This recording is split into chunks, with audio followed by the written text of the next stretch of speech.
E o Jornal da Rede Alesp vai a mais uma entrevista aqui. Vamos falar sobre a manutenção de benefícios fiscais para a produção de alimentos e remédios genéricos. Pois é, esse tema nós vamos debater com o advogado tributário Paulo Vieira Rocha. Boa tarde, Paulo, seja bem-vindo. Eu queria inicialmente entender como que reflete na população esse incentivo do governo paulista que teve com redução de ICMS e que passou por um processo aí de retirada e voltou. Explica pra gente. Muito boa tarde. Boa tarde, William. Boa tarde, Jeremias. Tudo bem com vocês? Tudo bem, doutor. Boa tarde aos telespectadores de vocês também. Reflexo de benefícios na população e nos preços é um tema que, de certo modo, é um mistério para os economistas há pelo menos 100 anos. Por quê?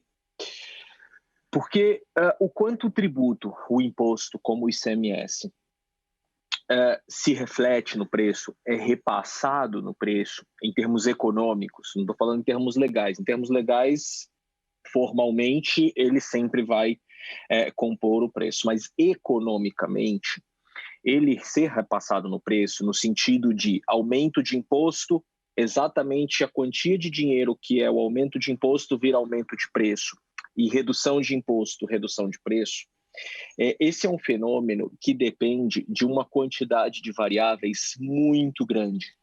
Chega-se a afirmação, alguns autores chegam a afirmar que uma combinação desses fatores dá mais de 500 mil possibilidades diferentes sobre se um aumento ou uma redução de imposto vai parar ou não no preço.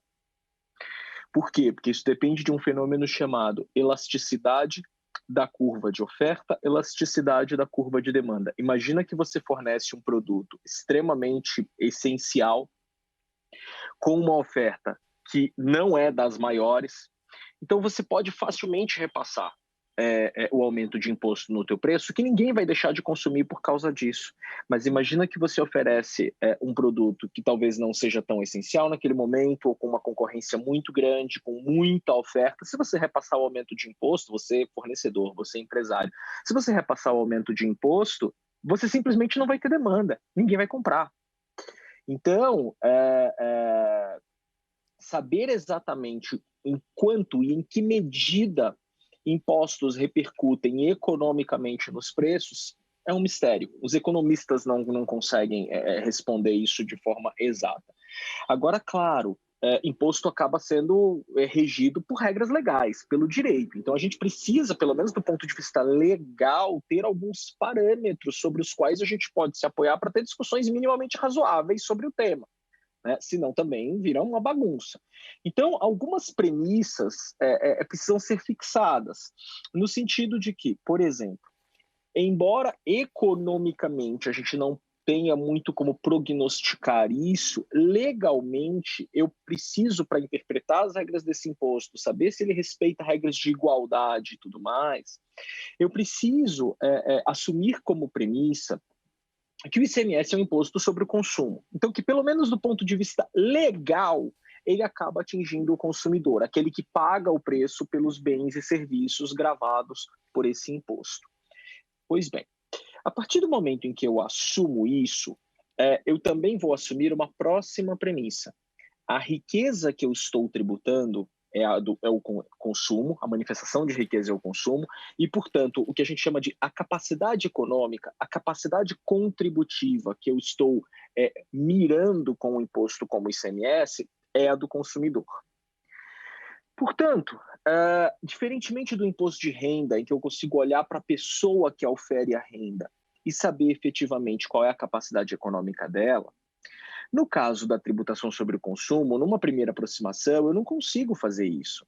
Por quê? Porque o mesmo produto, muitas vezes, pode ser consumido pelo milionário e pelo pobre.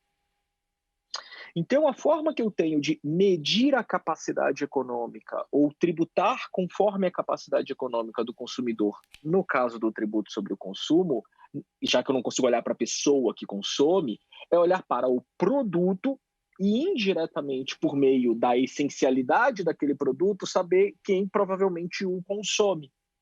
Então, a nossa Constituição, ela tem uma regrinha que a gente chama de seletividade do imposto, que diz que o imposto ele é seletivo na proporção da essencialidade do produto. Ou seja, quanto mais essencial o bem, mais eu vou presumir que as pessoas mais necessitadas consomem aquele bem. Ah, mas o milionário também consome? Sim, mas aí é um efeito colateral, é um problema que eu não tenho tanto como evitar. Pelo menos é bastante difícil. Mas eu sei que o bem essencial, o milionário pode até consumir também, mas a pessoa mais necessitada vai consumir com certeza. Esse E é quanto um mais assunto... supérfluo... Oi? Desculpa, doutor. Esse é um assunto que dá realmente pano para manga, né? A gente sabe, por exemplo, que quando trata do imposto de renda, especialistas falam que nós somos muito afetados porque o consumidor brasileiro ele é tributado ali na origem, na alimentação, enfim. Essa explicação inicial que o senhor deu é realmente muito importante, mas assim, para o nosso telespectador entender sobre o que a gente está falando, no ano passado a gente teve o projeto de lei 529 de 2019, de ajuste fiscal, votado aqui na casa, e que teve aquela questão da isenção do ICMS para alguns setores, né? Entre eles o setor agropecuário, e que neste ano de 2021 essa isenção, que até onde eu entendo, ela seria retirada, ou seja, na prática poderia aumentar a tributação, e depois isso foi alterado novamente com alguns decretos do governo do estado, 65469 e 65470, né? E 471. Então, especificamente sobre essa tributação no agronegócio, qual é a visão que o senhor tem? O senhor acha que foi a contento esse retorno da isenção? Bom, então, antes de mais nada, talvez não seja uma isenção. Veja bem, quando você tem a premissa de que é preciso tributar de maneira mais pesada ao bem supérfluo e de maneira mais branda ao bem essencial, você chega à conclusão de que no setor agropecuário, talvez boa parte dos bens objeto dessa tributação sejam essenciais. Talvez a gente esteja falando de muitos alimentos que compõem a cesta básica. Então, o que acontece? O conceito de isenção, ele também é um conceito muito perigoso. Por quê? Porque a isenção, você classificar algo como uma isenção exige que você saiba qual é o padrão. Ou seja, algo só é um benefício se eu souber qual é o parâmetro. Então, a partir desse parâmetro para baixo é isenção, é benefício, desse parâmetro para cima é um agravamento na tributação. O problema é qual é o parâmetro. O parâmetro legal acabou sendo, nessa medida legislativa, 18%, que é a regra geral do imposto. Ou seja, a gente, por conta disso, a lei subentendeu que todas as alíquotas inferiores a 18% são uma isenção. No entanto, imagine, se a regra geral é 18%, cobrar 7% sobre o arroz e o feijão, será que é uma isenção? Entendi. É o que alguns autores chamam de uma isenção meramente técnica, ou seja, ela não é propriamente dito um incentivo. Ninguém incentiva a comer feijão e arroz porque cobra 7%.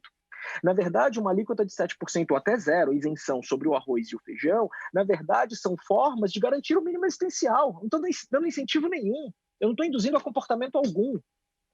Então, o primeiro problema é a legislação assumir como isenção um rol muito amplo de situações as quais, muito provavelmente, vistas com um pouco mais de detalhe, vão se revelar o que a gente chama de falsas isenções, não são isenções propriamente ditas. Eu acho que é uma isenção você ter, por exemplo, uma alíquota sobre veículos automotores de 12%.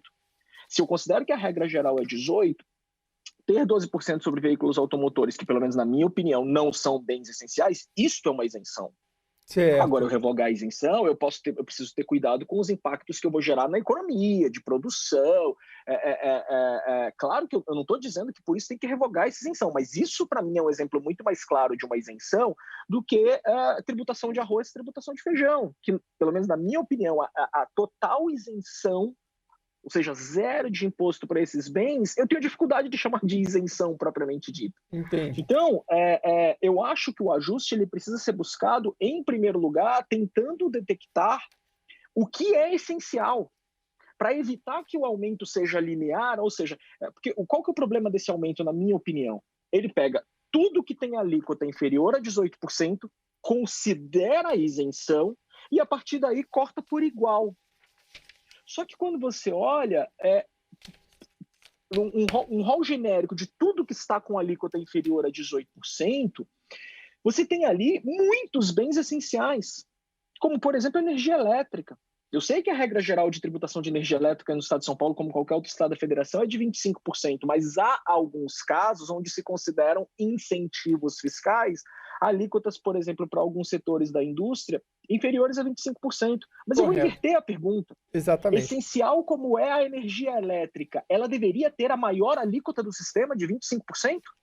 Correto. Se Doutor, a regra geral é 18% e algo é tão essencial como a energia, ela não devia ter alíquota de 7%? Doutor o problema Paulo, é esse corte linear.